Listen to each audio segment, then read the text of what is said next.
नमस्कार, मैं लवदीप एजुकेटर 24 पर आपका स्वागत करता हूं।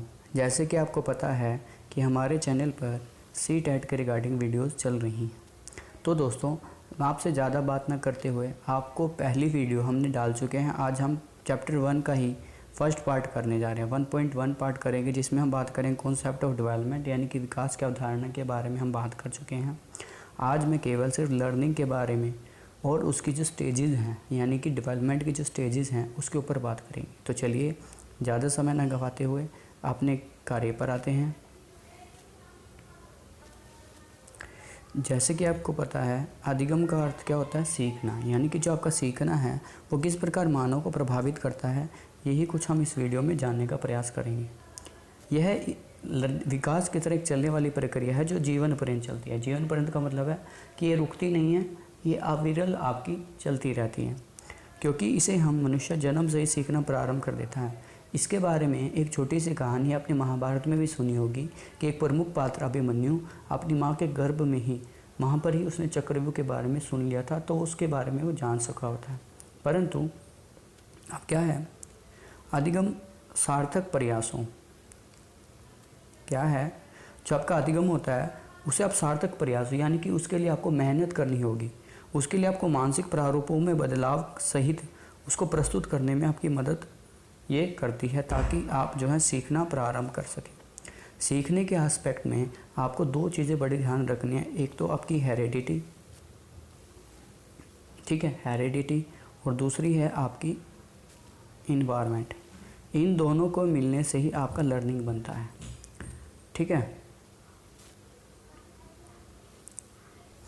उसके आधार पर अभी हमने कुछ अर्थ पढ़े हैं उसके, तो उसके आधार पर अब इसके कुछ डेफिनेशंस देखेंगे कि किसने क्या कहा है। देखिए, गेट्स एक बहुत अच्छे मनोवैज्ञानिक हैं जो विकासवाद के बारे में लिखते हैं। उन्होंने क्या लिखा कि अनुभव के द्वारा व्यवहार में रूपांतरण लाना ही आपका अधिगम है। यानी कि जब मनुष्य अपने व्यवहार में अंतर ला देता, अपना परिवर्तन कर लेता है, उसमें रूपांतरण चेंजेस कर लेता है अपने बिहेवियर में, उसी को आप लर्निंग कहते हैं, उसी को हम बिहेवियर कहते हैं। E.A. पील क्या लिखते हैं कि अधिगम एक ऐसा परिवर्तन है जो मानव के वातावरण को उसके अनुरूप बना देता है।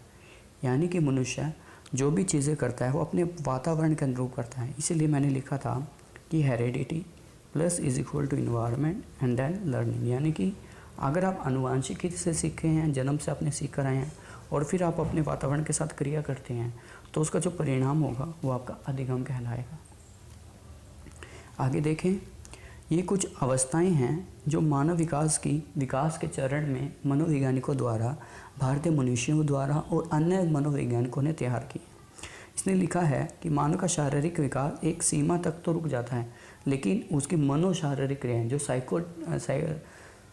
साइकोफिजिक्स क्रियाएं हैं वो चलती रहती हैं।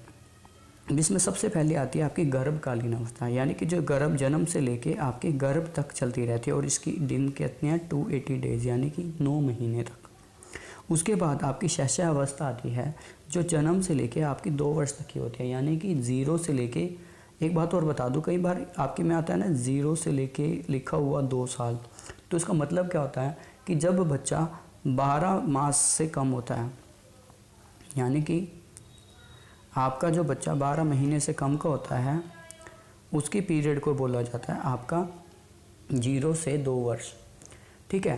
फिर आती है आपकी बाल्यकाल अवस्था, जिसे हम चाइल्डहुड कहते हैं। ये 2 पार्ट्स में डिवाइड होता है, एक अर्ली चाइल्डहुड, एक लेटर चाइल्डहुड। अर्ली चाइल्डहुड यानी कि पूर्व बाल्यकाल अवस्था जो 2 से लेकर 6 वर्ष तक की अवस्था होती है, और जो लेटर चाइल्डहुड है वो आपकी 7 से लेकर 12 वर्ष तक की अवस्थाएँ होती हैं।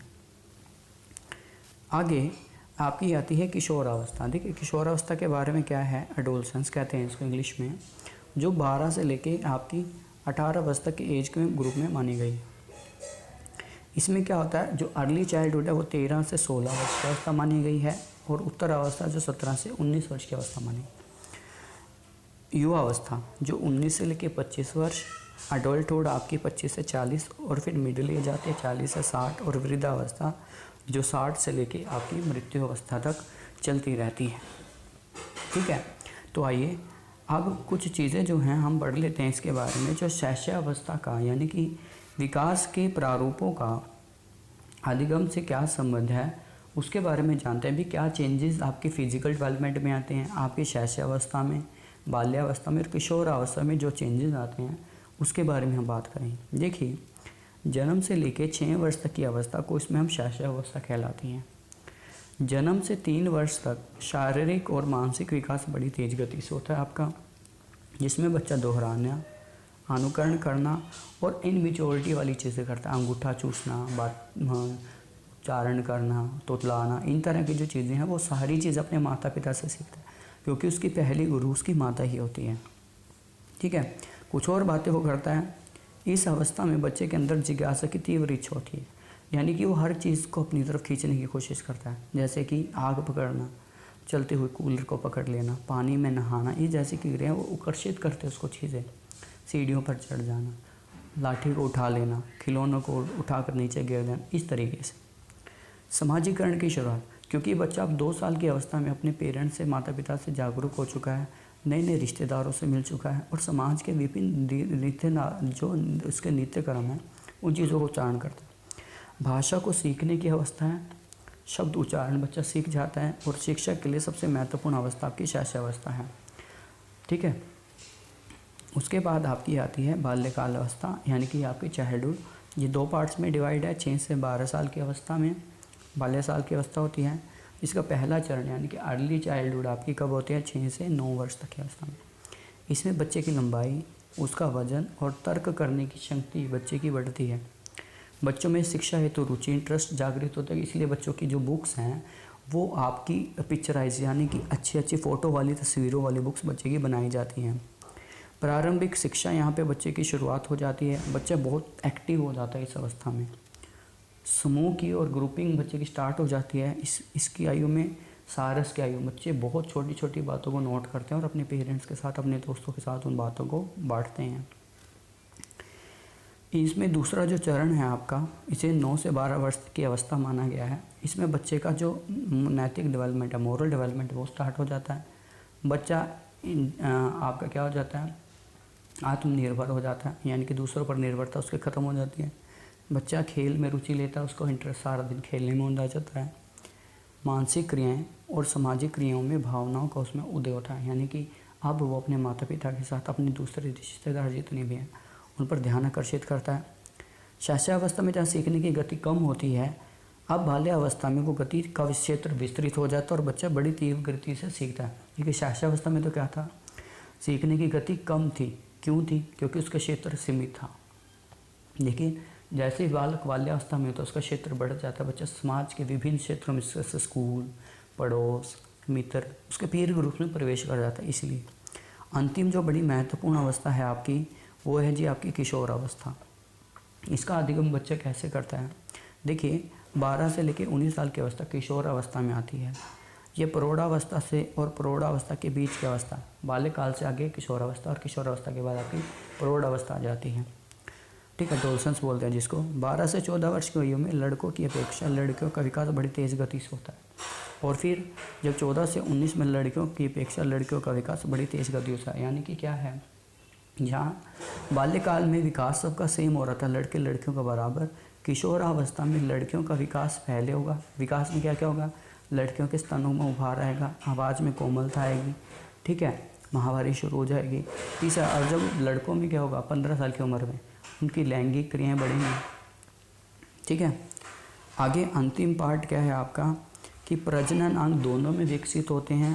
दोनों में प्राइवेट पार्ट यानी कि अंडाशय, गर्भाशय, इस तरह से उनका अंग जो है, बच्चों में काम की प्रवृत्ति बढ़ती है और विपरीत लिंग के प्रति, सेक्स के प्रति भावना जन्म लेते हैं। यानी कि बच्चे लड़के लड़कियों के प्रति अट्रैक्ट होते हैं, लड़कियां लड़कों के प्रति।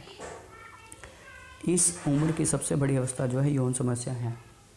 ठीक है, क्योंकि बच्चों को काफ़ी समस्याएं जो हैं, स्वपन दोष हैं, मैरिज मास्टरबेशन है, यानी कि जब बच्चे करते हैं इस तरीके से, कि कुछ समस्याएं सबसे बड़ी हो जाती हैं।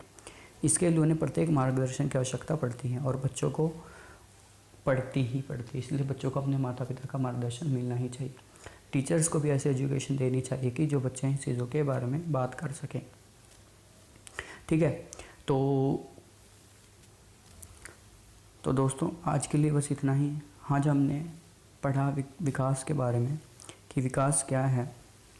ठीक है, कल हम डिस्कस करेंगे कि अन्य जो विकास होते हैं जैसे शारीरिक विकास, उसके बारे में जो मनोवैज्ञानिक हैं उन्होंने क्या चीज़ दी है। तो आज के लिए आपको वीडियो अच्छी लगे तो सब्सक्राइब कीजिए। नीचे आपको मेरे चैनल के टेलीग्राम का, फेसबुक पेज का और साथ ही अनअकैडमी पे, आप मुझे अनअकैडमी पे भी फॉलो कर सकते हैं। अनअकैडमी के लर्निंग प्लेटफॉर्म पर जाइए और वहाँ सर्च कीजिए लवदीप शर्मा। आप जैसे सर्च करेंगे तो मेरी प्रोफाइल ओपन हो जाएगी और आप वहाँ पर भी मैं वहाँ पर कुछ क्वांटिटेटिव कोर्स बना रहा हूँ, आप मुझे वहाँ पर भी फॉलो कर सकते हैं। तो आज के लिए बस इतना ही। आई होप आपको पसंद आए। Thank you very much. Bye bye.